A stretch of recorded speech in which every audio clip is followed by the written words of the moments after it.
Hello friends, युवा computer academy channel में आपका स्वागत है। फ्रेंड्स, आज का जो हमारा वीडियो होगा IT 10 सब्जेक्ट से रहेगा, यूनिट नंबर 5। ठीक है, DCA सेकेंड सेमेस्टर के लिए और PGDCA आपका सेकेंड सेमेस्टर के लिए। ठीक है दोस्तों, इसके पहले मैंने यूनिट नंबर 1 से लेकर के यूनिट नंबर 4 तक के इंपॉर्टेंट क्वेश्चन अपलोड कर चुका हूँ। ठीक है, आज इस वीडियो में मैं 5 यूनिट का इंपॉर्टेंट क्वेश्चन भी अपलोड कर दूंगा। ठीक है, इसके बाद आपको इंटरनेट एंड ई कॉमर्स के भी वीडियो में अपलोड कर रहा हूं, तो आप वहां भी जाकर के हमारे चैनल की प्लेलिस्ट में उनके क्वेश्चन भी देख सकते हैं। ठीक है दोस्तों, पहला क्वेश्चन है आपका इसमें, आर्टिफिशियल इंटेलिजेंस मतलब AI क्या है, इसके प्रमुख एप्लीकेशन लिखो। ठीक है, और इसके दोस्तों प्रमुख लक्षण भी लिखना है आपको। क्या है, इसके प्रमुख लक्षण भी इसमें पढ़ लेना है। ठीक है, क्योंकि दोस्तों आर्टिफिशियल इंटेलिजेंस एक छोटा सा क्वेश्चन हो जाता है, तो यहाँ पर लक्षण भी एक साथ पूछा जाता है। ठीक है, तो आर्टिफिशियल इंटेलिजेंस को शॉर्ट में क्या कहा जाता है दोस्तों, AI। तो हम बात करें दोस्तों कि आर्टिफिशियल इंटेलिजेंस होता क्या है, तो दोस्तों जब हम किसी कंप्यूटर को तैयार करते हैं, क्या करते हैं, किसी कंप्यूटर को तैयार करते हैं, कंप्यूटर को तैयार करते हैं, तो कंप्यूटर को तैयार करने के लिए हम क्या करते हैं, उसमें कुछ ऐसे प्रोग्राम डालते हैं कि ये कंप्यूटर हमारा मानव की बुद्धिमत्ता की तरह, मानव की बुद्धिमत्ता की तरह कार्य कर सके। ठीक है, एक मानव के जैसे कार्य कर सके, तो उस कंप्यूटर सिस्टम को हम क्या बोलेंगे, आर्टिफिशियल इंटेलिजेंस AI। ठीक है, जैसे इसका सबसे अच्छा एग्जांपल है रोबोट। ठीक है, रोबोट आपका क्या होता है, AI होता है, आर्टिफिशियल इंटेलिजेंस। ठीक है, मतलब हम कंप्यूटर तैयार करते हैं, लेकिन किस तरह से तैयार कर सकते हैं, एक मनुष्य की भांति वो कार्य करने लगे, तो उसको हम क्या बोलेंगे, आर्टिफिशियल इंटेलिजेंस। ठीक है, इसमें 6 बातों का होना जरूरी है। कौन कौन सा, पहला होना चाहिए दोस्तों यहाँ पर दृश्य बोध। क्या होना चाहिए, दृश्य बोध, मतलब क्या हो कि ये किसी दृश्य को देख सके हमारा कंप्यूटर सिस्टम। ठीक है, दूसरा जाएगा वाक पहचान। क्या, वाक पहचान मतलब किसी की वाणी को ये पहचान सके। निर्णय लेना, निर्णय निर्णय लेना निर्णय ले सके ये। ठीक है, और ज्ञान और भाषा का अनुवाद, इन चीजों को इसमें होना आवश्यक है। ठीक है, किसमें, आर्टिफिशियल इंटेलिजेंस में। ठीक दोस्तों, इसका फुल कॉन्सेप्ट के साथ वीडियो हमारे चैनल की प्लेलिस्ट में मिल जाएगा, आप वहां पर जाकर के देख सकते हैं। ठीक है, दूसरा क्वेश्चन हो जाएगा दोस्तों यहाँ से एक्सपर्ट सिस्टम का। क्या जाएगा, एक्सपर्ट सिस्टम क्या है, दूसरा है एक्सपर्ट एक्सपर्ट सिस्टम। सिस्टम क्या है, प्रकार सहित समझाइए, प्रकार सहित समझाइए। ठीक है, तो दोस्तों यहाँ पर एक्सपर्ट सिस्टम के बारे में आपको पूरा कॉन्सेप्ट पढ़ लेना। ठीक है, तो दोस्तों एक्सपर्ट सिस्टम क्या होते हैं, तो दोस्तों जो एक्सपर्ट सिस्टम है आपका, एक्सपर्ट सिस्टम एक AI का क्या है, एप्लीकेशन है, आर्टिफिशियल इंटेलिजेंस का एक एप्लीकेशन है आपका एक्सपर्ट सिस्टम। ठीक है, एक्सपर्ट सिस्टम क्या होते हैं दोस्तों, ये एक परस्पर संवादात्मक और भरोसेमंद कंप्यूटर होते हैं। क्या होते हैं, परस्पर संवादात्मक, मतलब ये क्या कर सके, किसी से संवाद कर सके, और क्या, भरोसेमंद हो, क्या हो, भरोसेमंद हो। ठीक है, तो उनको हम क्या बोलेंगे, एक्सपर्ट सिस्टम। ये किसी तथ्य मतलब किसी चीज के बारे में जानकारी ले और कोई लॉजिक लगाए, अनुमान के हिसाब से किसी चीज को पता कर सके, तो वो हमारे क्या कहलाते हैं, एक्सपर्ट सिस्टम कहलाते हैं। ठीक है दोस्तों, जैसे एक्सपर्ट सिस्टम क्या करते हैं आपके, कि जैसे कोई मेडिकल साइंस में इनका ज्यादातर यूज होता है। जैसे मैं बोला कि कोई मरीज है और मरीज के वजन के हिसाब से उसकी दवाइयों की खुराक की मात्रा बताता है, तो वो सारे कंप्यूटर हमारे क्या कहलाते हैं, एक्सपर्ट सिस्टम कहलाते हैं। ठीक है, और ये AI का एक एप्लीकेशन भी होता है आपका। ठीक, अब इसके प्रकार भी बताना है, एक्सपर्ट सिस्टम कौन कौन से प्रकार होते हैं। और दोस्तों एक्सपर्ट सिस्टम के इसमें कंपोनेंट, क्या,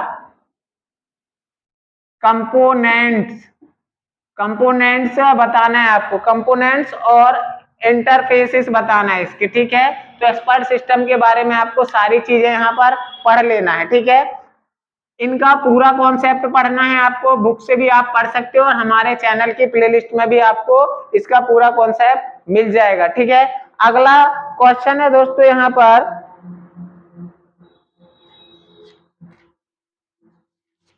क्लाउड कंप्यूटिंग वाला है। कौन सा है? क्लाउड कंप्यूटिंग क्या है। तीसरा क्वेश्चन है क्लाउड कंप्यूटिंग, क्लाउड कंप्यूटिंग क्या है, समझाइए। ठीक, तो दोस्तों क्लाउड कंप्यूटिंग आपका होता क्या है, कंप्यूटिंग इसके लाभ भी बताना है। तो दोस्तों क्लाउड कंप्यूटिंग क्या होता है? क्लाउड मेमोरी जानते हो दोस्तों क्या होता है कि जब हम क्या करते हैं, कोई भी मेमोरी, कोई भी चीज को स्टोर करते हैं लेकिन सर्वर में करते हैं, तो वो हमारे कौन सी मेमोरी में स्टोर होता है? क्लाउड मेमोरी में। तो ऐसे ही क्लाउड कंप्यूटिंग का एक सबसे अच्छा एग्जांपल है दोस्तों हमारा फेसबुक। क्या है? फेसबुक, ठीक है। फेसबुक है हमारा सबसे अच्छा एग्जांपल क्लाउड कंप्यूटिंग का। तो कुल मिला के कहने का मतलब यह है दोस्तों कि क्लाउड कंप्यूटिंग एक टेक्नोलॉजी है। क्या है? एक टेक्नोलॉजी है जिसका यूज किसी भी सर्विस का क्या करते हैं, किसी भी सर्विस को इंटरनेट के जरिए लेते हैं। इसका यूज क्या होता है? इंटरनेट के जरिए हम किसी भी सर्विस का लाभ उठा सकते हैं, तो वो हमारा क्या कहलाएगा? हाँ, क्लाउड कंप्यूटिंग के अंतर्गत आता है। और जो भी इसमें स्टोरेज होता है, क्या जो भी स्टोर होता है वो हमारा किसमें होता है? सर्वर में होता है। क्या होता है? सर्वर में होता है। जैसे हम फेसबुक में कोई फोटो अपलोड कर दें तो वो कहाँ? इंटरनेट के सर्वर में जाके क्या हो जाते हैं? स्टोर हो जाती है, ठीक है। तो इसी को हम क्या बोलते हैं? क्लाउड कंप्यूटिंग, ठीक है। अब क्लाउड कंप्यूटिंग के लाभ भी आपको बताना है दोस्तों। तो लाभ कौन कौन से आ जाएंगे? जैसे हमको इसमें ज्यादा प्रोसेसिंग पावर मिल जाती है। क्या मिलती है? ज्यादा प्रोसेसिंग पावर मिल जाती है। दूसरा आ जाएगा आपका यहाँ पर ज्यादा मात्रा में स्टोरेज मिल जाता है हमको। क्या है? ज्यादा मात्रा में स्टोरेज मिल जाता है, ठीक है।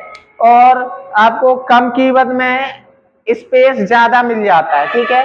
तो ये इसके लाभ आ जाएंगे, ठीक। तो दोस्तों इसका भी वीडियो हमारे चैनल में पड़ा हुआ है, प्लेलिस्ट में आप जाओगे IT10 की, तो वहां पे आपको मिल जाएगा, ठीक है। अब दोस्तों इसमें क्लाउड कंप्यूटिंग के प्रकार भी बताना है, ठीक है। लाभ और यहाँ पर इसके प्रकार भी आ जाएगा, ठीक है। जैसे है आपका IaaS, SaaS और PaaS, ठीक है। तो इन तीनों के बारे में भी आपको यहाँ पर बताना है, ठीक है। अब दोस्तों अगला जो क्वेश्चन हो जाएगा हमारा यहाँ पर, चौथा क्वेश्चन है, निम्न पर टिप्पणी लिखिए। क्या है? निम्न पर टिप्पणी लिखिए। निम्न पर टिप्पणी लिखिए, ठीक है। इसमें जैसे आपका टिप्पणी में क्या जाएगा दोस्तों? जैसे आ जाएगा गूगल प्ले स्टोर।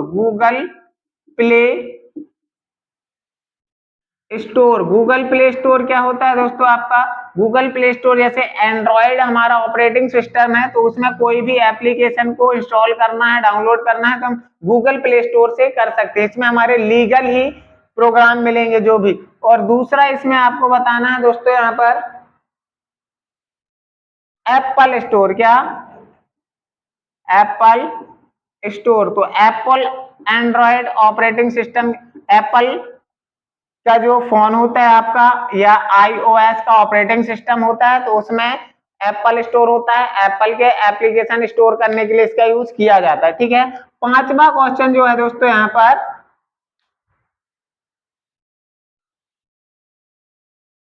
दोस्तों यहाँ पर पांचवा क्वेश्चन आपका हो जाएगा, ठीक है। जो DCA में तो यहां तक रहेगा, और PGDCA में जो आपका रहता है दोस्तों IoT, ठीक है। IoT क्या है? क्या है और कैसे कार्य करता है? और कैसे कार्य करता है, कैसे कार्य करता है, इसके बारे में बताना है। IoT का फुल फॉर्म हो जाएगा दोस्तों इंटरनेट ऑफ थिंग। इंटरनेट के बारे में आपकी क्या थिंक है उसके बारे में यहाँ पर लिखना है और ये कैसे कार्य करता है उसके बारे में लिखना है। ठीक है, जो छठवां क्वेश्चन है दोस्तों, यहाँ पर एक क्वेश्चन और है, पीजीडीसीए में आता है। ये क्या है, इसमें पीजीडीसीए में बिग डाटा क्या है, बिग डाटा, बिग डाटा क्या है। तो दोस्तों हम ये जानते हैं कि जो भी डाटा क्या कहलाता है हमारा, तो दोस्तों जो भी है, जो भी हम स्टोर करते हैं, कंप्यूटर में स्टोर करें चाहे कहीं भी करें, वो हमारा क्या कहलाएगा, डाटा कहलाएगा। ठीक है, लेकिन डाटा जो होता है हमारा, जैसे हम इंटरनेट के डाटा की ही बात करें तो वो किसमें होता है, सबसे छोटा, सबसे पहले केबी में होता है हमारा। क्या होता है, केबी में। केबी से बढ़कर एमबी में आ जाता है, मेगाबाइट में, एमबी से बढ़कर जीबी में आ जाता है, जीबी से बढ़कर आ जाता है टीबी में आ जाता है। ठीक है, तो ये हमारा क्या कहलाता है, डेटा। ठीक है, ये सब डेटा कहलाएगा। ठीक है, अब दोस्तों बिग डेटा का अर्थ क्या है, जैसे दोस्तों हम क्या कर सकते हैं कि जो डेटा हमारा क्या है समय के साथ बढ़ता जा रहा है। ठीक है, जैसे फेसबुक में हमारा कोई फोटो हमने अपलोड किया तो रोजाना हमारा जैसे फेसबुक में बहुत सारा डेटा लगभग टेराबाइट में आता है, 500 टेराबाइट डेटा हमारा क्या होता है एक दिन में क्या होता है जनरेट हो जाता है। तो इसी को हम क्या कहते हैं, बिग डेटा कहते हैं। ठीक है, तो बिग डेटा के बारे में आपको आता है। ये दो क्वेश्चन आपके पीजीडीसीए के लिए रहेंगे। ठीक है, और पीजीडीसीए में ये दोस्तों यूनिट नंबर आपकी 4 है। पीजीडीसीए के जो 5 यूनिट के क्वेश्चन रहेंगे मैं अगले वीडियो में आपको पीजीडीसीए मैं 5 यूनिट के क्वेश्चन अपलोड कर दूंगा। ठीक है, और ये आपको चौथी यूनिट में पीजीडीसीए वालों को क्वेश्चन मिल जाएंगे। दोस्तों चैनल को सब्सक्राइब रखना ताकि आपको नोटिफिकेशन मिलता रहेगा। धन्यवाद।